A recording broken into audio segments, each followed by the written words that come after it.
Barely some days after the executive governor of Ondo State, Ogbeni Rotimi Akeredolu, drums it loud to the hearing of the Yoruba activist Sunday Igboho that he should stay clear from the state in his agitation for a sovereign Odua nation, and contrary to these warnings, Chief Sunday Adeyemo has been spotted in Ondo State as he moves his campaign towards the actualization of Odua nation to Ondo State. Devoid of the usual crowd that always trails his entourage, the campaign was organized in a very simple and orderly manner, where some representatives of the people were privileged to address him on behalf of the people, promising to give him all the necessary support in the actualization of Odua nation. They also see the opportunity to ask him in fortifying them against external aggressions. Sunday Igboho, in his speech, saluted the courage of some prominent Yoruba leaders like Chief Ayo Adebanjo, Chief Gani Adams, and to mention just but a few, for their unalloyed support towards the quest in achieving a Yoruba sovereign nation. Speaking on the quest for a sovereign Yoruba nation, Igboho said that the invasion and oppression the Yoruba nation had suffered in the hands of the Fulani herdsmen and their minority group led to the present struggles. Speaking further, he said that lack of unity in the ranks of Yoruba leaders has been the main reason for all the loopholes in Yoruba land, and if we can all come together as one body, our agitations will surely get onto us.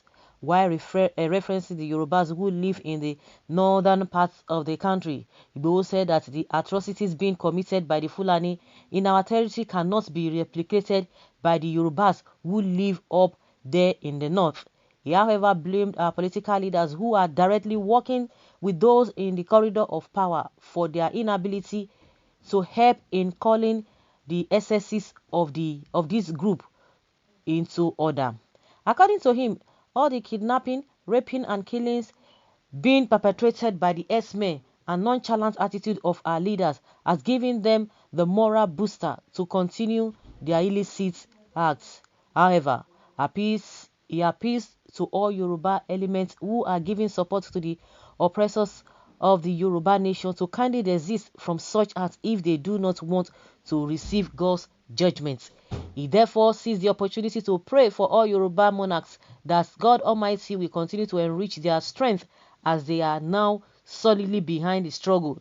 Conclusively, he recalled the incident about his planned arrest, that if God is by one side, no one can ever be against such a person, and that the level of unity the Yoruba nation now exhibits should continue till we get to our promised land. Okay, Akeredolu, you don't come. What would you do? I think recently, the governor of the state said he was trying to, mock Professor Akintoye, that during the military era that he ran away. You guys, do you have the power now? You guys are not doing anything. You're not doing anything. It's inconsequential. All of you that you fought, you said you fought for democracy. See what you guys are doing. Your own regime or your own tenure is even worse than that of the military. It's worse. How can we still be having democracy and yet we are experiencing this kind of oppression, this kind of suffering again? So from fire to fire. And that's why you hear some people talk about the military. That military, they prefer the military because it was bad. And now it's even more. If there's anything more than worse, it should be used. So what are we talking about? So the man has come. He said he should not come. He was there. So what do you have to say? Well, they are deceiving themselves. How can somebody wake me up one night and tell me I have to leave Nigeria? Impossible, and can't be a refugee in Benin Republic. It's not by force. Stay in Nigeria with Fulani, your brother. Please stay in Nigeria. Okay, one Nigeria for you. That is also somebody saying to this people, please stay in one Nigeria and wait till the Fulani use your stubborn and silly neck for suya. One less coward is not needed in Oduduwa nation. Rest in peace, Omwali. Well, who can undo what God has ordained? we are just deceiving ourselves. The suffering has been there. See, for the fact that people have not been talking about it, people are just trying, they are managing. That is what they want you to be doing. All of these things have been happening. Nobody will say, I've never had a battle to Dua Republic. But, what baffles me, everybody, please be educated. Be educated. Look things from another perspective. That is the meaning of education we are talking about. Not going to 4 walls of a place and be learning. Be educated. Be open-minded. That is the education we are talking about.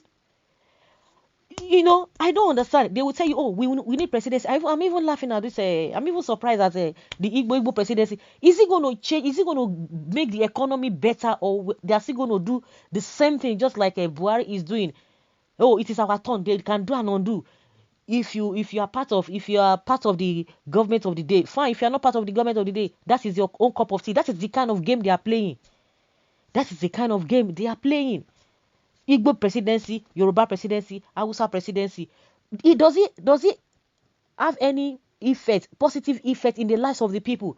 Because at the end of the day, when I hear people, they will tell you, oh, how can Yoruba be saying that they are being marginalized when, vice president is the Yoruba is the vice president. Oh, they have the speaker of the house is a Yoruba man, the vice president is a Yoruba man. Obasanjo was a this and this and that. Fashola got it. People will just be saying, I'll just be looking at them. Fashola had 3 opportunities, he had 3 portfolios. Who he can't help now? Fashola will get 3 portfolios. Has that made the traffic in Lagos to stop? No. Has that made the economy to be better? Is he putting food on people's table? Is that what we are talking about? Just get this presidency, Igbo presidency, and Yoruba presidency. What is he going to be the same? Because to me, I believe anybody can be the president. It does not matter. But we have wrong people with wrong intention. What stops somebody who is which state can I even mention? If a Kogi man is the president, so be it. In as much he's going to do the right thing. That is what we are talking about. We have wrong people. If it is an Igbo person that the one way you are correct, where all your day in head, not be the one way anyhow. We see their head all dry. Somebody wants to, they will not say, oh, some people have mandate. The people who have mandate, you are still complaining. Let's just define this like people are saying that the constitution is even wrong in the first place. You are talking about one Nigeria. It is not favoring everybody. Everybody is crying. You are crying. You are still crying. We are still crying. So where do we say just stay in one place so that politicians will continue to lie? They continue to be telling you lies. It go better. Just be patient. Now they told us that they are not paying subsidy. The same Buhari that was up and going from pillar to post, telling us that anybody telling you that he's paying, all of you should be ashamed of yourselves. All of you that are supporters of Buhari, he told us that anybody telling you who told you that he's paying subsidy, fuel subsidy, is a scam. Now they have come on board. They have been paying subsidy. Again, they will say, they have stopped it again. But now, they are paying the subsidy in full dose, even more than what those people were even paying before. See the hypocrisy. Now, so we go the day, Igbo presidency will soon come. Whether Yoruba presidency, now see the same suffering, now we go see the suffer. We need to analyze all of these things. People will come out and ask for good governance. They will tell you, oh, it is not only it's not by coming on the streets, occupying the street. There are many ways to protest without coming eating the street. You will talk about restructuring. They will say like every day restructuring is every day. Why are people calling for restructuring? Oh, this is call for breakup. Oh no, I don't want to go and be to enter another slavery again. What thing we want? And you are there. Oh, suffering won't finish you. Hunger won't finish you. Insecurity won't finish you. Where do we now go? It's just for you to now be lying behind all these politicians who are lying up and down, who do not even have, they don't have anything to offer. They are still talking about oil that in no distant time is not going to achieve anything. It's not going to achieve anything. So it's just unfortunate. Let us be open-minded. Oh, some people have the fears that, who are the people that will now lead the Yoruba struggle? If everybody now agrees, then everybody will sit together. Everybody will now sit together. Then you will now know that people will now, no, it's not, everybody now say, oh, is it Igboho that will now become president? Or is it Akeredolu that will now become president? This and this and that. Now the Nigeria that you are talking about is not yielding any positive results. It's still the same thing. The same thing. Now wow. Now what for people? I no feel lie you. So guys, let's say your opinion. Leave your comment down there below and let's know your thoughts.